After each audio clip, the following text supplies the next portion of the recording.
Terra plana é uma concepção arcaica que assume que a Terra tem o formato de um disco achatado. Muitas culturas e estudiosos antigos, desprovidos de tecnologias e de conhecimentos astronômicos, acreditavam nesse modelo. Filósofos como Tales, Leucipo e Demócrito imaginavam que a Terra era achatada, mas nomes como Pitágoras e Aristóteles já acreditavam no formato esférico do nosso planeta. Nos últimos tempos, é cada vez mais comum ouvir falar de pessoas que acreditam que a Terra seja plana. Entretanto, todo o conhecimento científico acumulado ao longo dos séculos apontam que a Terra é esférica. Geralmente, terraplanistas baseiam seus argumentos em observações empíricas simplórias, como o fato de não conseguirmos enxergar a curvatura do horizonte. No entanto, isso revela o desconhecimento da noção de referencial, que explica por que a curvatura da Terra é imperceptível para um observador que se encontra próximo ao chão. Além disso, eles descartam evidências fotográficas, experimentos científicos, expedições espaciais, observações astronômicas, a existência da gravidade, fenômenos meteorológicos, etc. Apesar de não haver um consenso entre os próprios crentes no terraplanismo sobre as características da Terra plana, uma vez que existem várias explicações distintas entre eles, podemos apresentar alguns dos pontos em comum defendidos por muitos deles. A maioria dos terraplanistas afirmam que os continentes são dispostos em torno do Polo Norte e que todo o hemisfério sul encontra-se espalhado pela circunferência externa de um plano circular. Eles defendem também a inexistência da Antártida, como a conhecemos. Pelo ponto de vista terraplanista, o continente gelado é, na verdade, uma grande parede de gelo que se estende pelas bordas da Terra. Além disso, alegam que o Sol e a Lua encontram-se relativamente próximos à Terra e circulam em torno do Polo Norte em um plano paralelo à superfície, impelidos por algum tipo de força desconhecida, já que, como dissemos, muitos terraplanistas negam a existência da gravidade. Para eles, toda a Terra desenvolve um movimento ascendente e acelerado, como se estivéssemos em um elevador, que sobe acelerado. Seria por esse motivo que nos sentimos presos ao chão.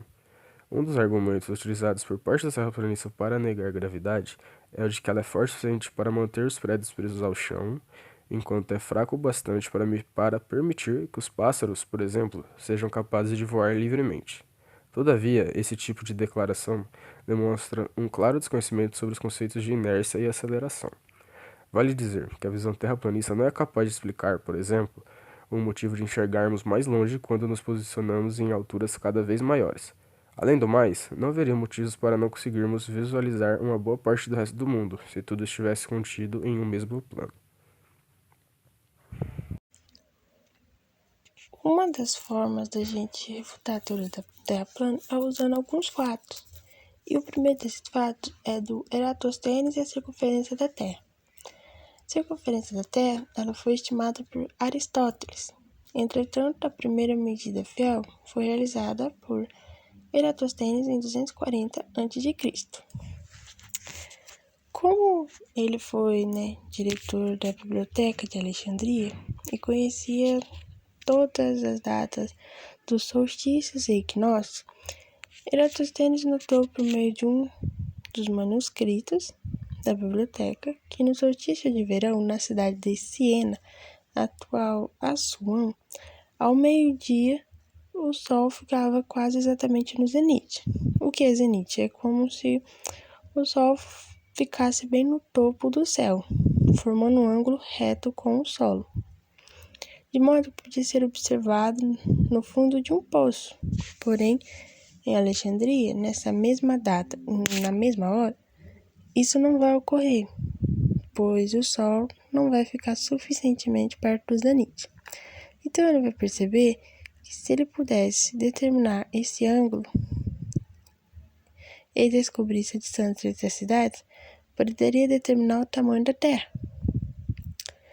Assim, fixou uma estaca perpendicularmente ao solo, em Alexandria, e mediu o comprimento da sombra, em proporção ao comprimento da estaca, e com isso encontrou um ângulo de 7 graus. Ele, lembrando, que a distância das cidades era de uns 800 quilômetros. Com base nisso, ele vai determinar que 360 graus eram aproximadamente 50 vezes a distância entre as cidades. E assim inferiu que a circunferência terrestre vai ser aproximadamente 40.000 quilômetros. Mesmo com os métodos tão simples, o Eratosthênes conseguiu ainda um resultado com incrível apenas 5% de desvio em relação às medidas feitas atualmente, com a ajuda dos satélites. Com isso, a gente pode notar que Eratosthênes chegou bem próximo ao tamanho da circunferência da Terra, que hoje em dia, atualmente, a gente sabe que a circunferência da Terra deve possuir 40.075 quilômetros de extensão. A geometria euclidiana ela é considerada o espaço e o tempo como realidades independentes e absolutas. O espaço é contínuo, tridimensional, homogêneo e infinito. O tempo se escoa linearmente, ou seja, é o mesmo em toda a extensão do espaço. Ela foi descoberta 300 anos antes de Cristo pelo matemático Euclides de Alexandria, nascido há 330 anos antes de Cristo, na Síria, onde frequentou a academia de Platão, realizando estudos na cidade de Atenas. Ele desenvolveu a geometria euclidiana, que é basicamente a menor distância entre dois pontos fixos. Naquele tempo, acreditava-se que a distância entre os dois pontos não era uma linha reta nas superfícies esféricas, mas sim um arco de circunferência que nos dias de hoje chama-se ortodromia, o que faz com que ela tenha um exemplo. Se um avião sair de São Paulo em direção a Paris, viajando em linha reta, o que chama de loxodromia, ele percorrerá uma distância maior do que se seguisse a curvatura da Terra. Isso não aconteceria caso a Terra tivesse uma geometria plana. É com base nisso que são traçadas as rotas das navegações e também dos voos de longas distâncias. Uma importância da geometria euclidiana é que, desde os princípios básicos da geometria euclidiana, tipo ponto, reta, plano, até os dias atuais, podemos notar as grandes transformações ocorridas na geometria dos objetos, das casas, das artes, das arquiteturas novas e arrojadas surgem desafiando todas as formas da geometria. O nome geometria euclidiana veio de origem euclidiana veio de método seguido por Euclides nas suas demonstrações matemáticas, relativo de Euclides. Já a geometria,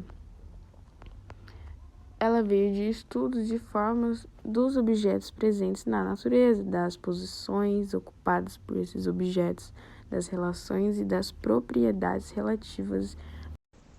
Antes de falar sobre um clássico de Isaac Newton em 1666, eu vou falar sobre a gravitação de Newton e o formato da Terra. A partir da teoria da gravitação universal, o físico inglês Isaac Newton mostrou que era possível calcular a intensidade e a direção da força atrativa que uma massa exercia sobre outra. Os cálculos feitos por Newton permitiam prever a trajetória de asteroides e até mesmo a formação das marés, além de fornecer uma explicação para o formato da Terra e dos demais planetas. Segundo a teoria da gravitação, a gravidade faz grandes porções de massas atraírem de forma igual ao longo de todas as direções. Desse modo, a matéria tende a ocupar espaços cada vez menores, cujo raio, com a passagem do tempo, tende a ser igual em todas as direções. O único formato que admite tal condição é o esférico. Ademais, de acordo com o cálculo e com base na gravitação universal, ambos desenvolvidos por Newton, se a Terra fosse plana, a força gravitacional aumentaria à medida que nos aproximássemos de sua borda. Nesses pontos, os efeitos de contorno fariam com que a gravidade apontasse em uma direção quase paralela ao solo. Sendo assim, nós acabaríamos caindo de volta ao centro da Terra. Dessa forma, não haveria como existir nada nas zonas limítrofes de um planeta plano, nem mesmo as camadas polares que, segundo a visão terraplanista, circundam a Terra. E agora eu vou falar sobre o clássico de Isaac Newton. Na sequência do episódio clássico em que o cientista observa uma maçã cair da árvore, Newton concluiu em que a Terra e a maçã eram corpos que interagiam de forma recíproca. Se não houvesse essa força, a Lua, por exemplo, cairia. Em virtude da gravidade, a Lua é atraída para o centro da Terra e sofre uma aceleração, a qual produz a sua órbita. Além do movimento dos planetas, a lei da gravitação universal também explica a altura das marés e os ciclos de vida das estrelas. Importante lembrar que é a gravidade que mantém as estrelas vivas. E uma observação feita por Newton é que a massa é diretamente proporcional à gravidade. Assim, quanto maior a massa, maior a gravidade exercida. Essa é a lógica para compreender a gravidade dos planetas. A gravidade também influencia no peso. A força da gravidade faz com que o peso seja alterado de planeta para planeta. Já a massa é constante em todo o universo.